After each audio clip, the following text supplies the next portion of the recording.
बोल शंकर भगवान की जय। देवऋषि नारद के द्वारा भगवान नरसिंह की स्थापना और राजा इंद्रधूमन के द्वारा उनका सत्वन। नारद जी ने कहा, राजन चलो अब हम लोग भगवान नीलकंठ के समीप चले। वही सब राक्षसों का संहार तथा समस्त विघ्नों का निवारण करने वाले भगवान नरसिंह की पश्चिम विमुख स्थापना करूंगा। इससे अंतर्ध्यान को प्राप्त हुए भगवान विष्णु नरसिंह जी के रूप में प्रकट होंगे और उनके समीप किया हुआ यज्ञ अतिशय फल देने वाला होगा। तुम आगे चलो और शीघ्र ही वहां एक मंदिर बनवाओ। मेरे स्मरण करने से विश्वकर्मा का पुत्र आकर शीघ्र पश्चिमाभिमुख मंदिर का निर्माण करेगा। भगवान नीलकंठ के दक्षिण 100 धनुष की दूरी पर जो बहुत बड़ा चंदन का वृक्ष है, उसके पश्चिम का स्थान क्षेत्र होगा। वहीं तुम्हें 1000 यज्ञों का अनुष्ठान करना है। तुम अभी जाओ, मैं 5 दिनों तक अभी यहीं ठहरूंगा और इन ज्योति स्वरूप अनंत शक्ति संपन्न दिव्य नरसिंह भगवान की आराधना करके एक अच्छा विग्रह इनकी प्रतिष्ठा करूंगा। वे उसमें प्राण, इंद्रिय और मन के साथ विराजेंगे। नारद जी की यह बात सुनकर राजा इंद्रधूमन चंदन वृक्ष के समीप गए। वहां उन्होंने विश्वकर्मा के पुत्र सुघटक को उपस्थित देखा। सुघटक राजा को देखकर हाथ जोड़कर बोले, देव, मैं शिल्प शास्त्र का ज्ञाता हूँ। इस समय आपके परम सुंदर नरसिंह भवन का निर्माण करूंगा। राजा बोले, तुम कोई साधारण शिल्पी नहीं, विश्वकर्मा के पुत्र हो। यह नारद जी ने मुझे बता दिया है। अतः प्राकार और तोरण के साथ नरसिंह जी का सुंदर मंदिर तुम शीघ्र तैयार करो। उसका मुख्य द्वार पश्चिम की ओर होगा। यों कहकर देव शिल्पी का विधिवत पूजन सत्कार करके राजा ने उन्हें मंदिर निर्माण के कार्य में नियुक्त किया और शिला संग्रह करने वाले सेवकों को बहुत धन देकर उस कार्य में लगा दिया। वह सुंदर मंदिर यद्यपि बहुत दिन में बनने वाला था, तथापि देव शिल्पी की महिमा से चौथे दिन ही बनकर तैयार हो गया। तदनंतर 5वें दिन सवेरे नित्य कर्म के पश्चात प्रतिष्ठा विधि की सारी सामग्री एकत्रित करके जब राजा नारद जी के आने की प्रतीक्षा कर रहे थे, तभी शंख, मृदंग, ढोल, गीत, मंगल वाद्य तथा हाथियों के घंटों की शब्द सहसा सुनाई पड़े। साथ ही उच्च स्वर से जय जयकार का शब्द आकाश मंडल में गूंज उठा। इतने में ही नारद जी विश्वकर्मा की बनाई हुई सुंदर नरसिंह मूर्ति को लेकर वहां आ गए। उस मूर्ति में प्राण प्रतिष्ठा हो चुकी थी। उसने दिव्य माला और वस्त्र धारण किए थे। उस पर दिव्य चंदन का अनुलेप किया गया था। वह सब ओर से तेज पुंज से व्याप्त थी और सबको हर्ष प्रदान करती थी। उसे देखकर राजा और उनके अनुयायी बहुत प्रसन्न हुए। सबने देव ऋषि नारद जी की प्रशंसा की। फिर निकट से देखकर उसमें नरसिंह जी की आकृति पहचानी और यह निश्चय किया कि यह आदि मूर्ति भगवान नरसिंह जी की प्रतिमा है। तब प्रसन्नचित हुए राजा इंद्रधूमन ने भगवान नरसिंह की परिक्रमा की और धरती पर मस्तक रखकर साष्टांगन प्रणाम किया। तत्पश्चात राजा के अनुरोध से नारद मुनि ने भूदेवी और लक्ष्मी देवी के साथ देवादिदेव भगवान नरसिंह की प्रतिमा को रतनमयी वेदी पर शुभ मुहूर्त में स्थापित कराया।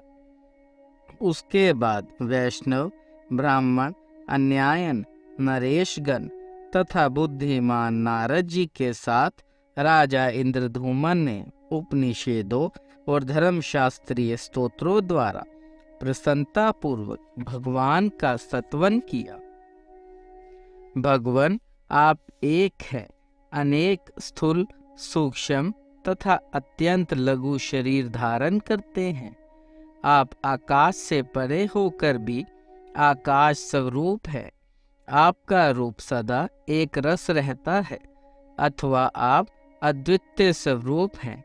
आपका आकार आकाश के समान सर्वव्यापी है। आप आकाश में स्थित हैं, आकाश पर आरूढ़ हैं। व्योम के शिव तथा पदायोनि ब्रह्मा आपके ही स्वरूप हैं। दिव्य नरसिंह रूप में प्रकट हुए परमात्मा ने आपका तेज कई करोड़ सूर्यों के समान है। प्रभु, आप दुख रूपी समुद्र से मेरा उद्धार कीजिए। आप नित्य समीप हैं, दूर से दूर स्थित हैं, ना दूर है ना समीप हैं, तथा बोध्य और बोध आपके ही स्वरूप हैं। आप ज्ञेय के भी यज्ञ हैं, ज्ञान गम्य होते हुए भी अगम्य हैं, माया से अतीत हैं। आप तक किसी भी प्राण की पहुंच नहीं है, तो भी लोग अनुमान से आपके विषय में विचार करते हैं। आप सबके आदि, सबके कर्ता, सबको अनुमति प्रदान करने वाले तथा सबके पालक और संहारक हैं। विश्व सन्याक्षी, आपको नमस्कार है। आप ज्योति स्वरूप, ज्ञान रूप, प्रकाश पुंज, व्यहुकारक और सृष्टि के हेतु हैं। दुखों के विनाश करने के एकमात्र कारण होकर भी आप वस्तुतः कारण नहीं हैं। सबके संशयों को छिन्न भिन्न करने के लिए आप सबसे पहले प्रकट हुए हैं। स्वामिन्न, आप मुझे अपने चरणाविंदों की श्रेष्ठ भक्ति प्रदान कीजिए, जो चारों पुरुषार्थों की मूल कारण मानी गई है।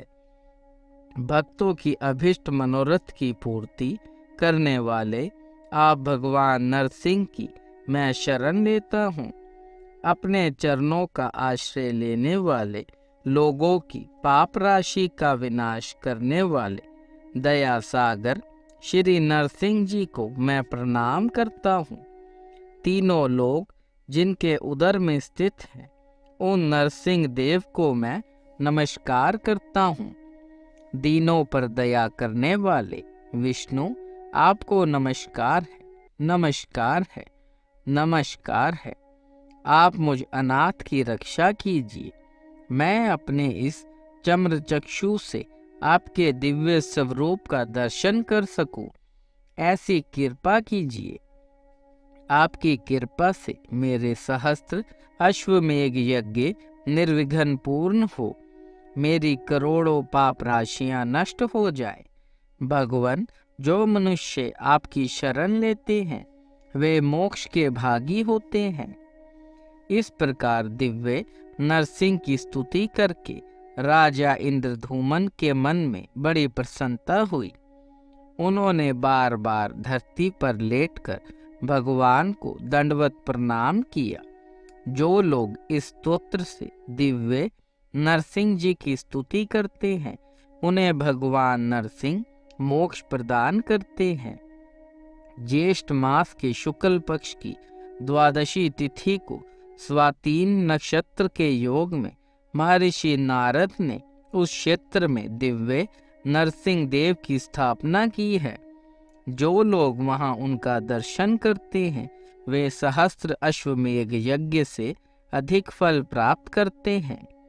जो पंचामृत, दूध, नारियल के रस अथवा सुगंधित जल से भगवान नरसिंह को नहलाते, खीर आदि उपचार समर्पित करके पूजा करते, जवा कुसुम की माला, चंदन, धूप, दीप और तांबूल चढ़ाकर स्तुति पाठ, जय जयकार, परिक्रमा, प्रणाम तथा दान से नरसिंह जी को संतुष्ट करते हैं, वे ब्रह्मलोक को प्राप्त होते हैं।